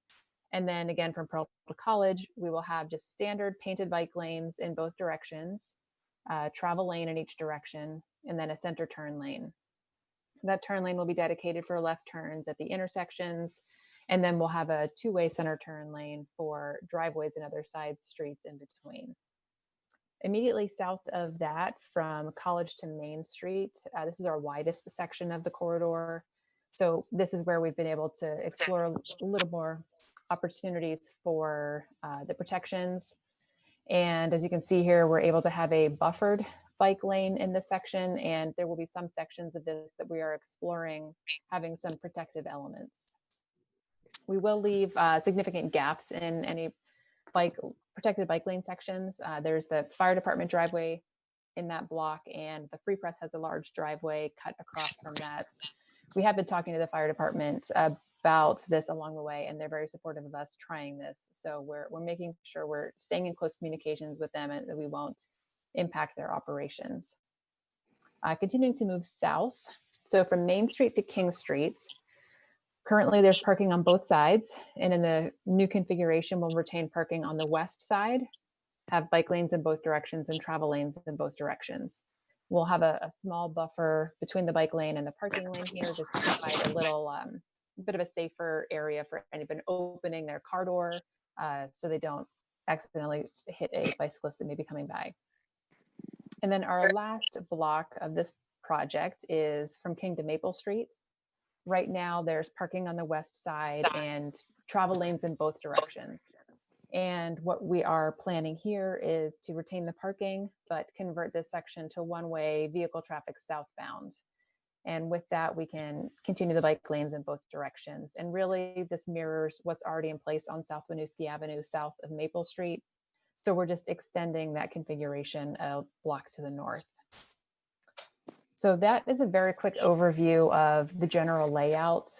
We are working on the actual design plans, and we will post those online, make those available on our city website, which I've listed down here. We expect to have that up and running in September.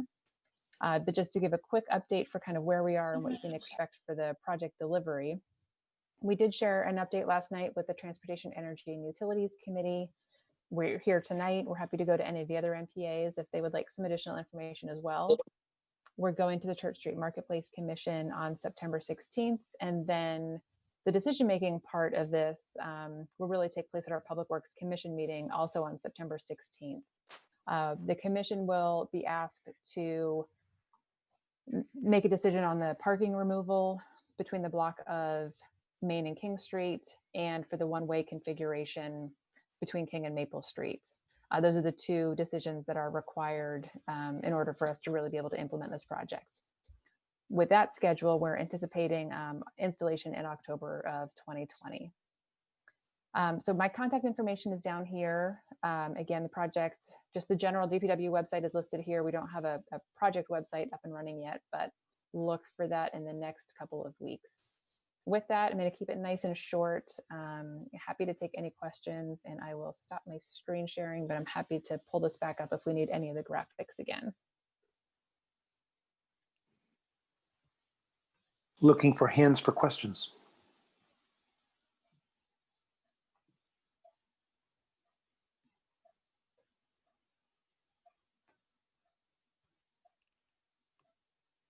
There are no questions.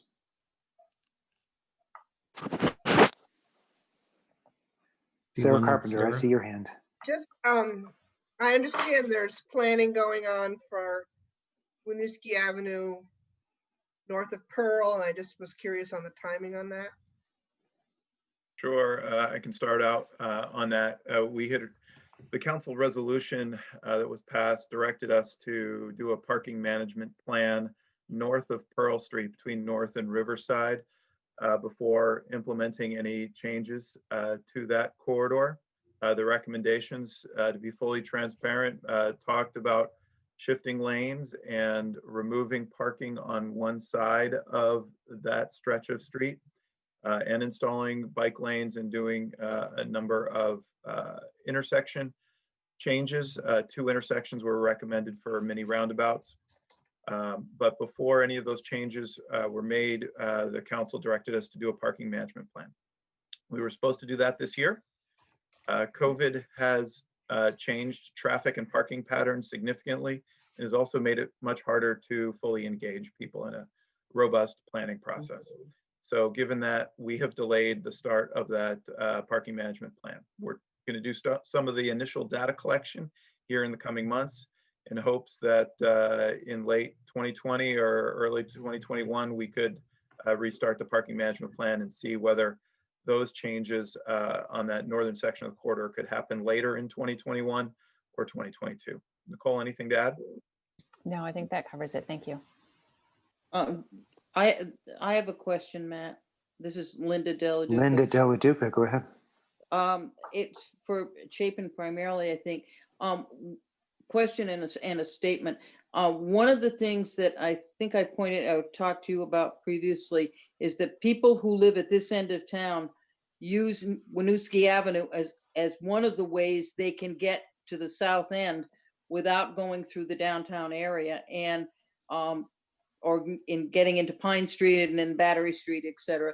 So when you're doing any of this, getting input from people, would you consider getting input from the people who cannot get to the south end of Burlington without going down either Willard, Winooski Avenue, Pine Street, et cetera, and keep us really engaged and involved in the process, please? Yes, Nicole here is our project lead for this. We will have a consulting team helping through the process, and there'll be a advisory committee as well. So we will make a note that either there should be representation from other areas of the city, or at minimal, there will need to be frequent communication and opportunities for comment for folks across the city, not just those who live adjacent to the project corridor. Thank you. I've got a quick question if I could. Actually, Jeff, I see Jeff Comstock. Okay, thank you. Nicole, I apologize if I missed this as part of the summary, but did you say anything about the configuration on South Winooski Avenue south of Maple? Is that configuration, from there to the 5-way intersection at Howard Street, is that going to remain the same, or are there any projected changes for that section? Thank you. That's a good question. Yeah, in terms of the roadway configuration immediately south, it's staying as is, so no changes there. The only change that's not directly related to the project that I just described is the reconstruction of the curb extensions and new traffic signals at the 5-way intersection at South Winooski, Howard, and St. Paul. So that just started, I believe, last week. Yes, it was last week. And yes, so that replaced all the quick build elements that were down there. You'll see permanent curb extensions, new curb ramps, and new pedestrian, well, I shouldn't say new pedestrian signals, or rather they are new pedestrian signals. This is one of the few intersections that didn't have any pedestrian signals yet. So that work is underway. But for the roadway layout itself, no changes as part of this project. All right, thank you. Franklin Polino. Thanks, Matt. Just quickly, Nicole, while I have you here, because it didn't come up last night, 2 things. One, I think it's really important to promote the potential for reopening North Winooski Ave to 2-way traffic between Pearl and I think it's North Street. I think that's awesome. I think that there's a potential for that to happen. I think we should really promote that as one of the benefits. In large part because it would, if we take away parking for the businesses in the, I guess, north of Pearl on South Winooski, which is a big concern, which is why we're doing the parking management before moving forward on it.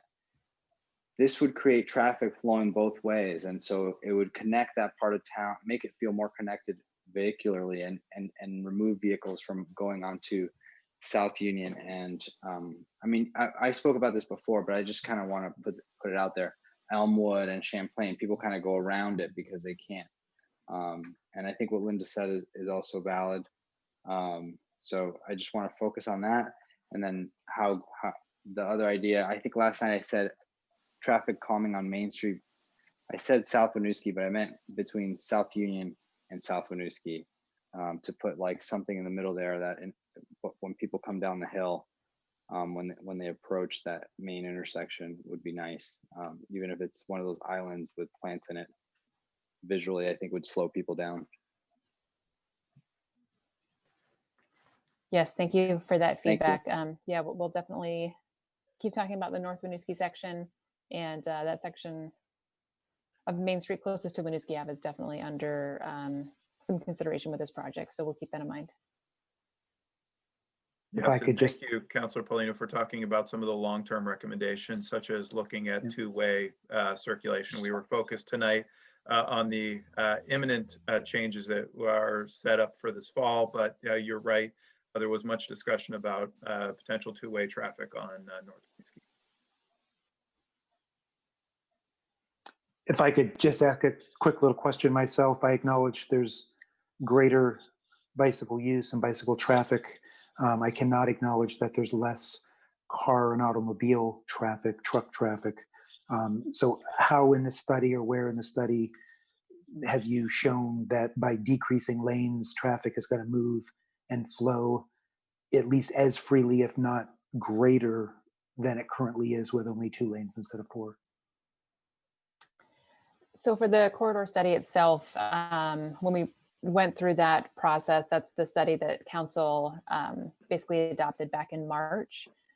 That included 2 rounds of traffic evaluations. Before we even started the corridor study, we did some initial traffic analysis and circulation studies to help us gauge the potential success of differing options for how traffic could flow, including the lane reduction option that we're moving forward with.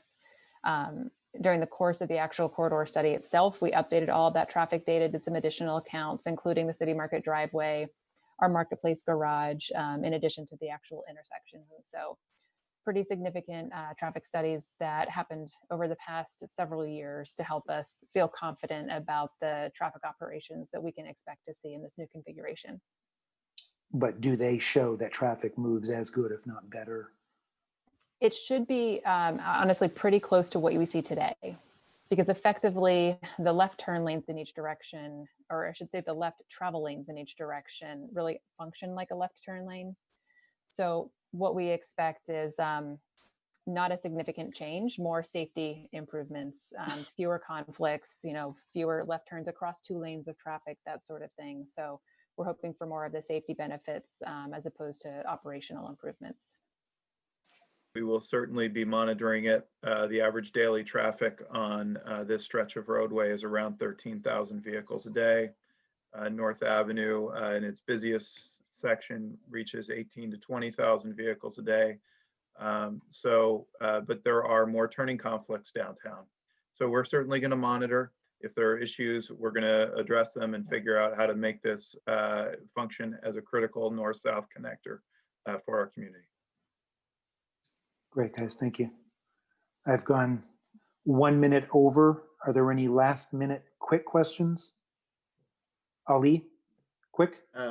Thank you, Matt. It will be quick. So, I think it is important to bring this into context. And I think all of these bike lanes and bike infrastructures in the city are responding to one of the issues Martin talked about today. And it is specific to transportation for the kids to go to school safely. In the New North, I think we have to be thankful that at least we have done a couple of things. But in the New North End, I just wanted to state here that a bike safety event will be coming soon. Talk to Laura, and she is willing to partner with the city councils here, the DPW and local motion to get something done. And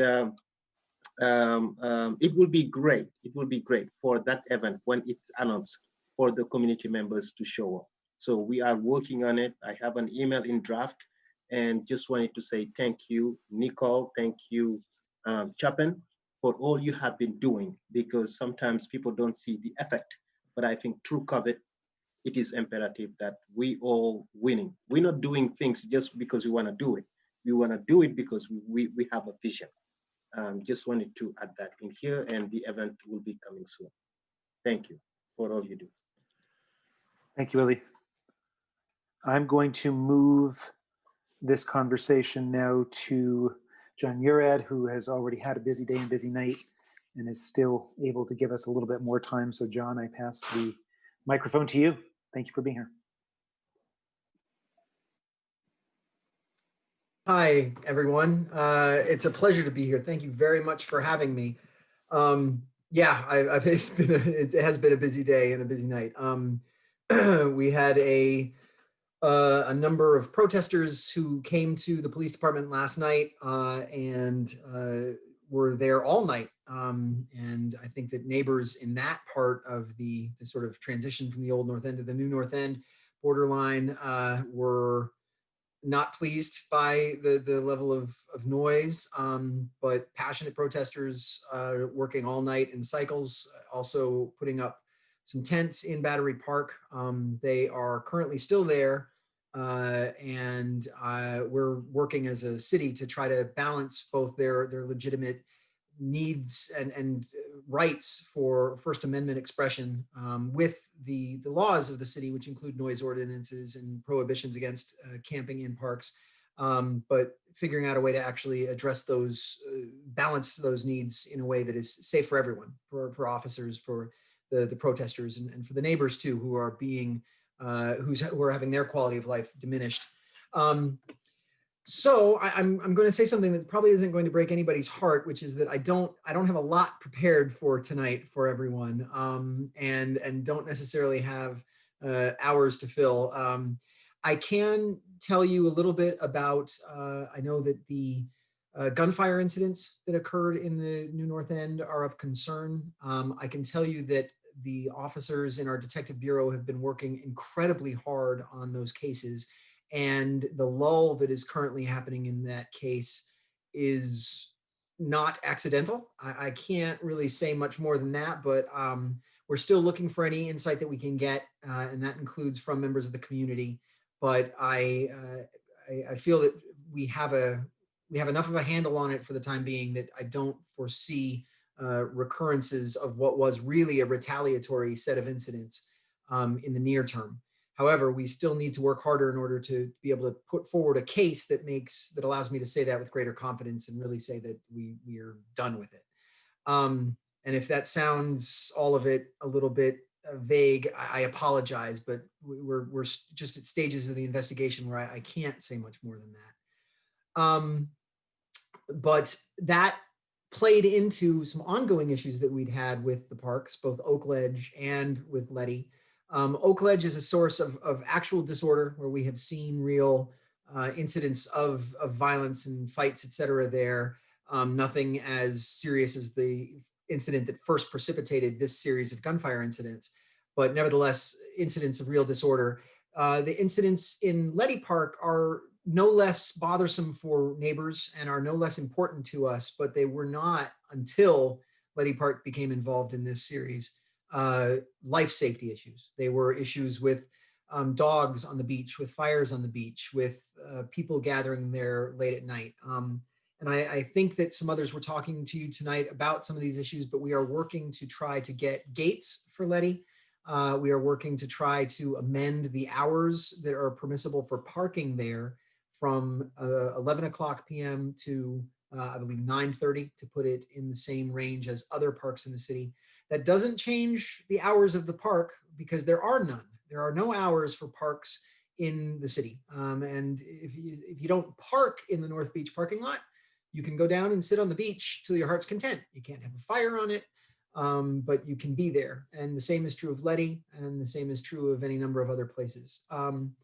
So we're working on the parts that we can control, which is vehicle access, and the fact that that alone will be able to diminish some of the after hours activity there that has so plagued neighbors. I know that we have had some incidents of burglary and some other things in our community. There was one here in Apple Tree Point that was resolved by arrest with a person who's known to us. We're very lucky in that burglary is generally a phenomenon that's really perpetuated by a small core group of people. And oftentimes we end up being able to identify those people relatively quickly. And that was the case here. But I don't know, I think I'll transition more quickly than I might have otherwise to questions if everyone has any, simply because I didn't bring as many materials as I ought to, and for that I apologize.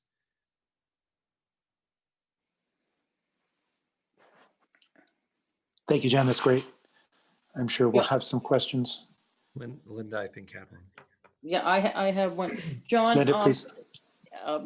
The living in the Village Green, Saratoga Avenue, we've had some car break-ins recently. And I think two things. One is maybe some reminders out on Front Porch Forum that even though it looks like a quiet neighborhood, it seems to get a little less quiet after midnight and a little more active occasionally. And I think a lot of the people are lulled into a false sense of security on making sure that they lock everything up and don't leave their wallets and iPads, et cetera, in their cars unlocked. I think that's probably just something that would be helpful to put out to everybody in the North End as a general thing. And the other thing is, I think doing something about, if we hear or see something, we ought to say something. And I don't think that message has gone out recently to people, and maybe giving people the numbers to contact when that's happening. Because I know, for example, sometimes at night, if I hear something going on at 2 o'clock in the morning on Village Green, that's not normal activity time. It's probably worth investigating or having somebody investigate. And thanks for coming, even though you've had, I understand, a very busy night. Yes. Yes, some of the protesters observed an arrest and came to headquarters in a desire to get information about that arrest. So it engendered a conversation that lasted well over an hour and a half. But they were still protesting and chanting when I left, but all of that communication is worthwhile and is ultimately beneficial. Thank you for these suggestions. We are limited, the department, to in the number of Front Porch Forums posts that we can make. Actually, I think my assistant, who is amazing, I think we ran out a couple of days ago for this month, but I think we get more when we target specific areas. So I'll look into the NNE neighborhoods and talk about both of these, the items with cars, and also see something, say something with some access numbers as well.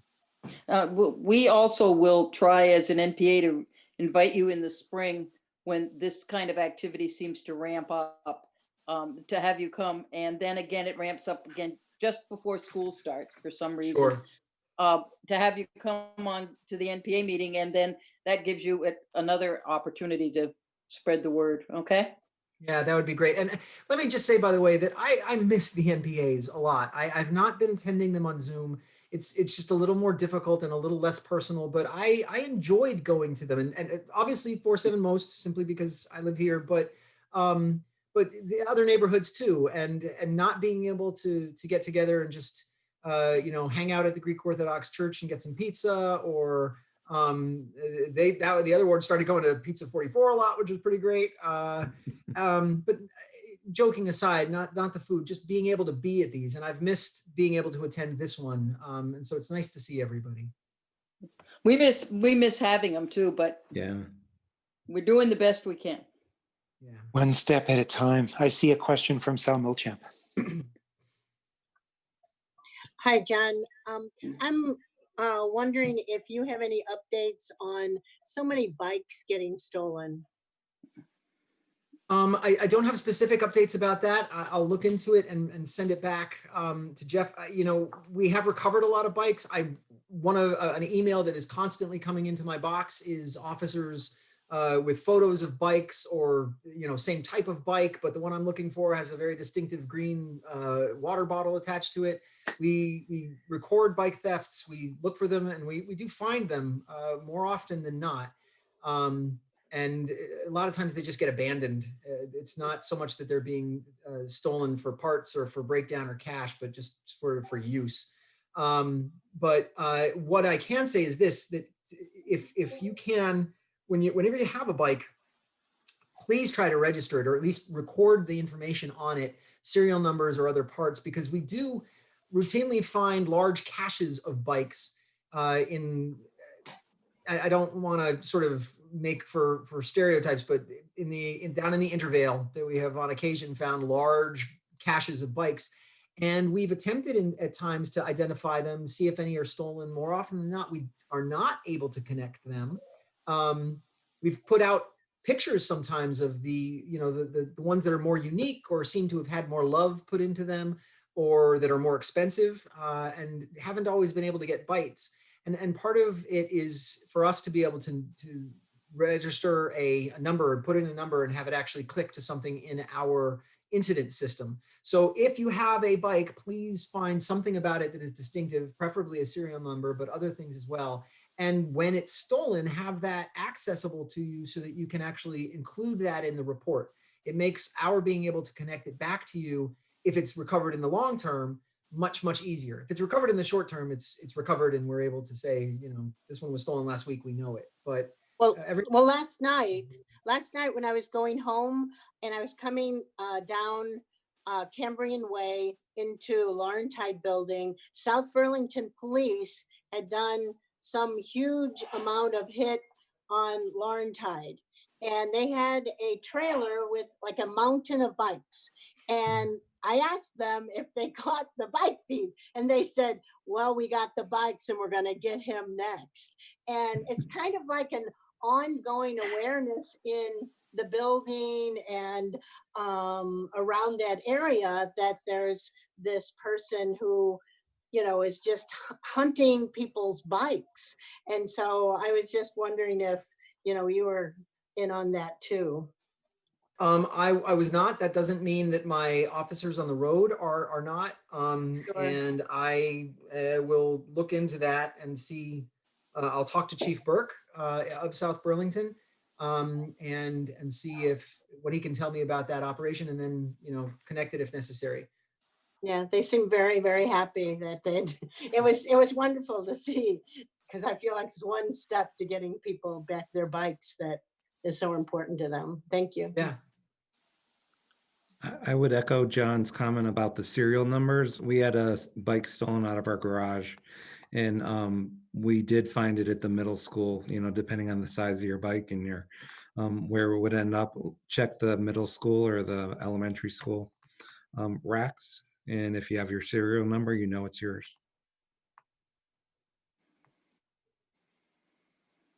Looking for more questions?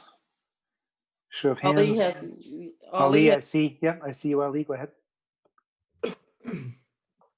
Thank you. In terms of see something, say something, I think do something great also we have to say. And I have to say thank you to Cindy Wright for her proactiveness around the safety and the access of the woods around Star Farm. I mean, I think UVM professors, teachers, everyone, but whenever we talk to her, she responds like quickly and proactively.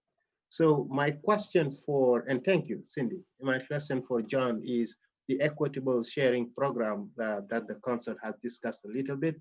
Could you allude here our NPA about what it is and what are those concerns? Are they valid, etc.? Yes, of course.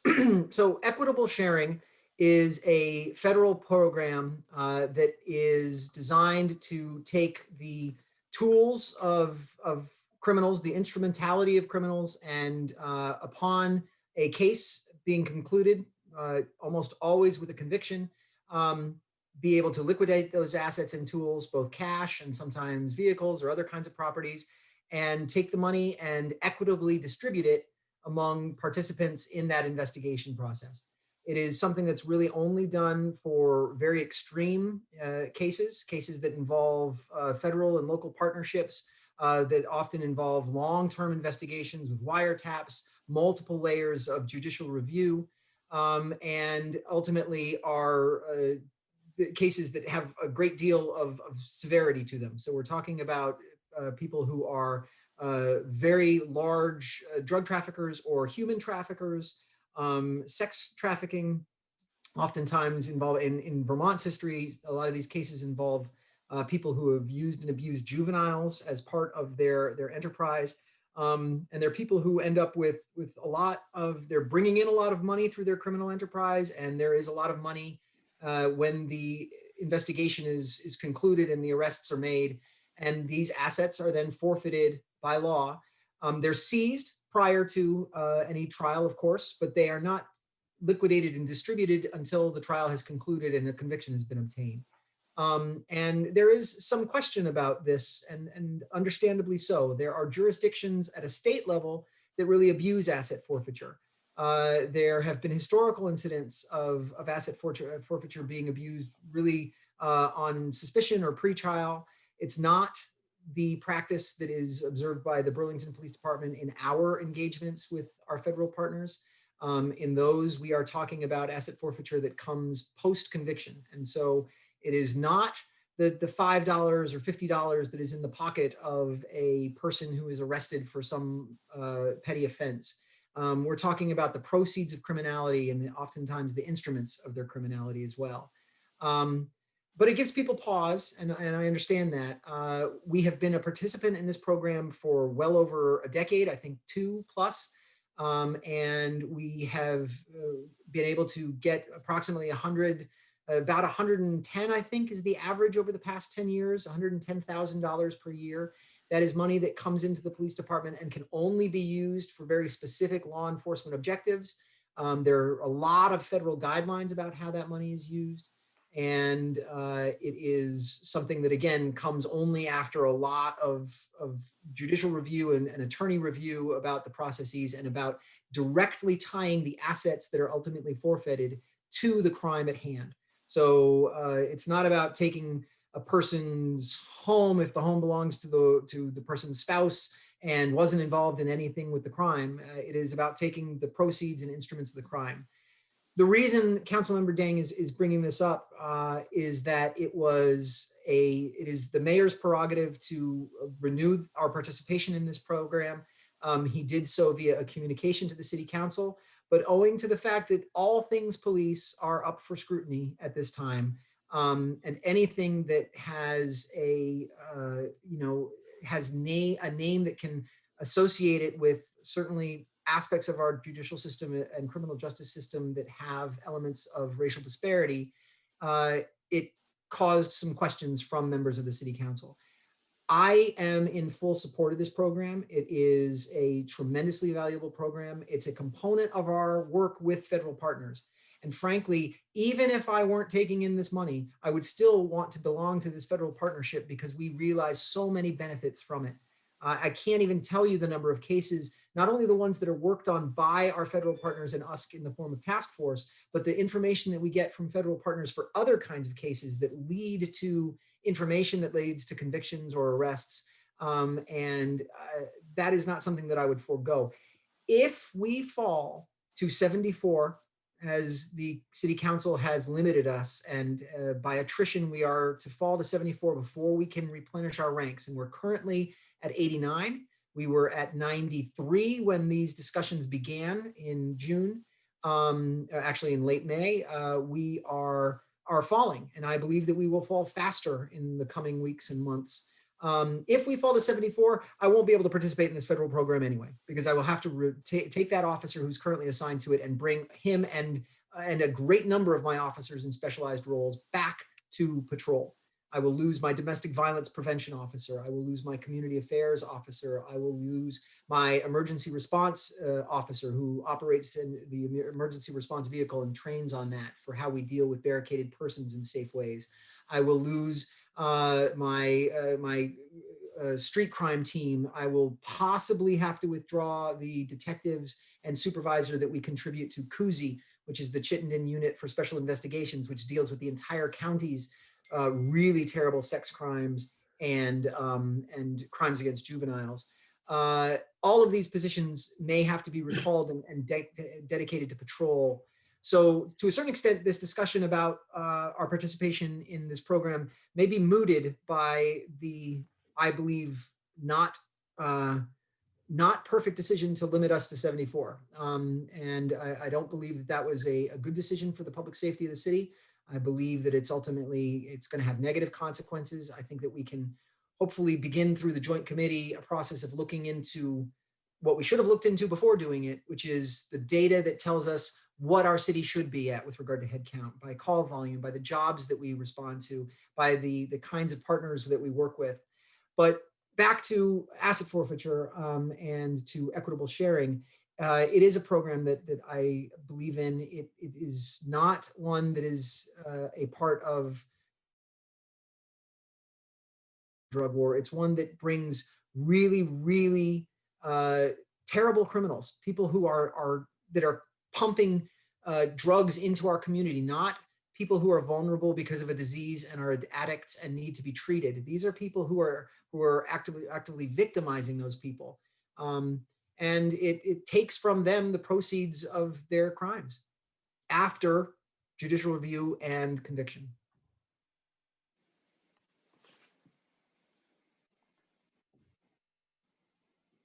Thank you, John. Any more questions?